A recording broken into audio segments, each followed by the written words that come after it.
What's going on, Dolphins? It is your boy Dillon, and so today it is, I believe, the final day of the combine.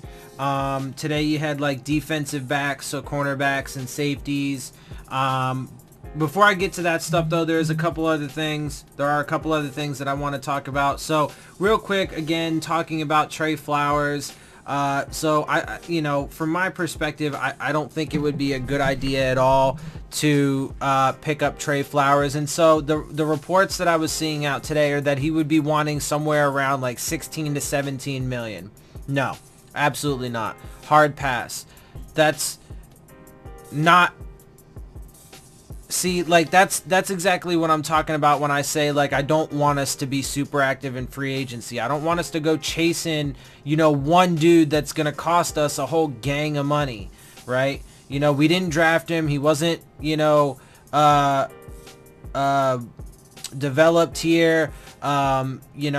He's not coming off like a rookie deal with us, right? Like, and that's just going to be, that's a super high number for his position. I think, because I was reading reports and there's like two people, I think it's Khalil Mack and Von Miller, I think, that make that kind of money. And that's just crazy. And he's not worth that kind of money. And I just don't think it would be, sure, he's obviously got experience with like Brian Flores and blah, blah, blah. But no, that's a hard pass for me for sure. Especially at that price tag, 16 to 17 million. Yeah, no, I'm good. Also, there have been some reports that there's interest in Duke Johnson, running back, from the Cardinals, I believe, if I have that all correct. Whatever. Like I said, it's the same way I feel about like the draft. First of all, so as I just mentioned, I don't think we should be super, active in free agency.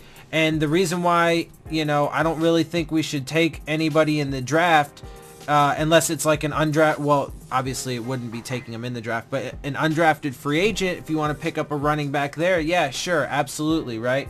But no, I don't think that we should draft one, and because, or the reason for that is because I like Kalen Ballage. I like Kenyon Drake. I like Frank Gore. I like Brandon Bolden. I like Sonoris Perry. I like the 5 or 6 running backs that we have on the team and on the roster right now. We don't need running backs. We don't. We just don't, right?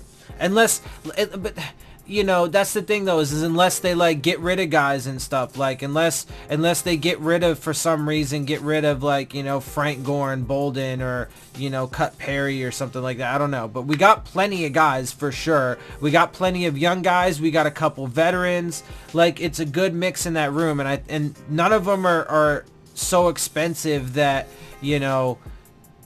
you could use that as a reason or justification for getting rid of them. If anything, the only thing would be is, Frank Gore and even Bolden starting to get a little older, right? But I don't think that really matters for either of them, frankly. No pun intended. So anyway, I wouldn't do that. I wouldn't do a Duke Johnson pickup or whatever, so, but I mean, whatever. At the end of the day, I honestly really don't even feel any kind of way about that. I saw it, like when I saw the tweet or whatever it was, the report, I was just kind of like, I didn't really have any feelings about it overall. But I mean, now that I've actually thought about it and stuff for a minute, I mean, it's the same thing as, like, he doesn't appeal to me. Oh, real quick though, in other running back news, it looks like there's a strong possibility that Le'Veon Bell will be going to the Jets with Adam Gase and Sam Darnold and a pretty stout defense. If that happens, man, look, obviously we still have to wait and see how things go. But if that happens, that just increases dramatically the chances that Adam Gase and the Jets are going to make us look like fools, because we're in a complete, supposed complete rebuild, and we still have to wait and see what kind of moves they make. But if they get rid of Tannehill, and don't have a veteran quarterback and, whatever, or, one at least as good as him, and then, draft some young guy, throw him into the fire, we got a first, blah, blah, blah, right? So, I don't know, man. We'll see, but that could certainly be dangerous if he ends up going to the Jets. And that could be a rough couple games for us, but we'll see what happens. Anyway, okay, so now real quick before the next thing I want to talk about will kind of transition me into the combine stuff. But the next report and the next story that I was reading about and stuff is the Dolphins want to use Minkah Fitzpatrick at safety long term, which makes sense. He is a safety. It's where he plays his best ball. And here's the thing, right? So Rashad and TJ are, both primarily strong safeties, in the box safeties, up at the line of scrimmage. They can both play free safety, and using them a little bit here and there in that role is not a bad thing, but they are definitely both suited for strong safety. Now, Minkah needs to be at free safety. That is where he lives, thrives, and that's his best thing.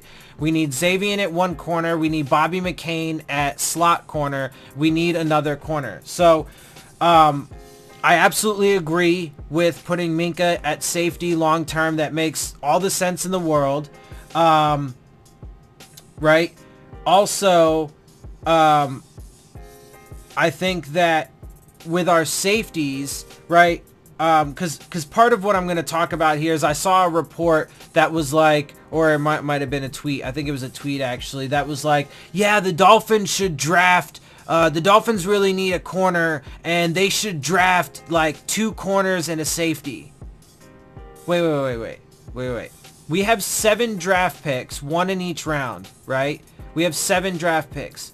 So out of those 7, you want to, and the guy who tweeted it, I know, wants us to take a quarterback as well. So 4 out of our 7 picks, you want to take a quarterback, 2 corners, and a safety.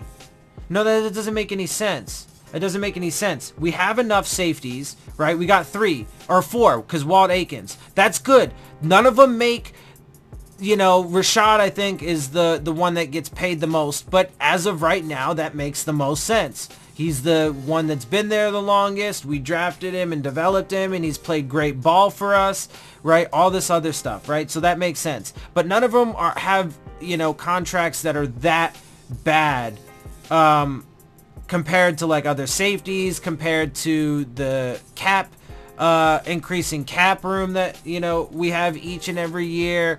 And with the ways that we can open up cap space. I mean, we already got rid of Andre Branch. That was a good move. That's $7 million right there. I think we had like $26 million or something like that before that move. So we've already started opening up room. If they do get rid of Tannehill, they're going to save $18.75. We'll see how that plays out, and then what they do with that money, if that's the path that they choose. But there's also plenty of other moves that can be made and will be made to open up cap space, so I'm not worried about that. And we have, in addition to that, not only do we have great starters, but we have really good depth then too. So our safeties are good. We don't need safeties. That's why that for sure is a position where if you want to get a safety, to bring in for camp, or maybe that could be, and of course, Walt Aikens is a ace on special teams, so he's not going anywhere. Our safeties are good, man. They're good. You get an undrafted free agent, if anything, if you want to bring in Camp to see if he can rise above any of those guys, or if, you end up wanting to put a guy on the practice squad, cool. But don't fucking draft one. Don't waste your draft capital on a safety. That is ridiculous. Do we need a corner? Yes. We need 1 corner. Does that mean I only want to come away with 1 period? No. You can take 1 or 2 as undrafted free agents, right? But draft 1 for sure. They should definitely at some point draft a cornerback, right? Because we need one that can be opposite Xavier Howard. So without question, draft 1, right? And I say only one because there are more pressing needs. So you draft one, and then you take, you know, one or two as undrafted free agents, right? And then you have all those guys compete, you know, for that. Plus, we're still going to have Cordray Tankersley come back, right? Cornell Armstrong. We've got options and we've got guys. So it's not that pressing to waste 3 picks on 2 corners and a safety. That's ridiculous. As I've said before, when I evaluate this roster, the things that we need most, we need 2 interior offensive linemen in the early rounds. We need 2 in the first half of the draft. We need 2 defensive linemen, 1 interior and 1 pass rusher in the first half of the draft. You know, first half to the middle of the draft, right? And then we need a quarterback, I would say, again, between like rounds 3 and 5. So that's 5 of your 7 picks. Then a cornerback for sure. That's 6 of your picks. And then, okay, maybe you could take a second cornerback with that 7. Maybe I might be all right with that. But maybe like a linebacker, right? You know, or a hybrid like linebacker, edge rusher, right? Something like that. Or maybe even a tight end, but that would probably still be like later rounds, like round 7 or something like that, right? But anyway, so yeah, I just thought that was silly. We don't need to use 3 of our draft picks on defensive backs. We're good. We're good for the most part. All we need is a number 2 corner. That's it. We've got our number 1. We've got our slot. We've got safeties for days. You know, we've got more than enough safeties. We've got good starters and good backups. And because of that, then you can, you know, they can be interchangeable as well. And you can move guys around and so on and so forth. So we're good there. But let me go ahead and get into the breakdown of some of the players that Daniel Jeremiah highlighted for today, and the cornerbacks and safeties who, you know, or who, you know, did their combine drills and stuff like that today.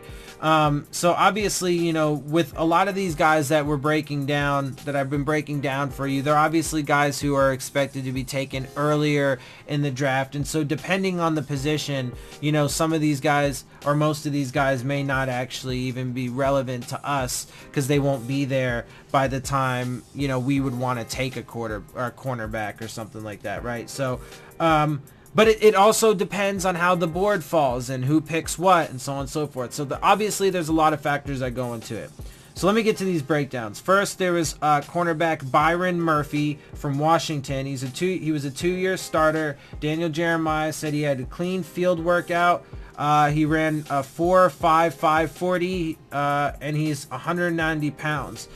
So he was a little slow on his 40, but he performed for his body type from Daniel Jeremiah. That's what he said. That he's, you know, he expected that with the way he put on some weight even and stuff like that. So he expected that.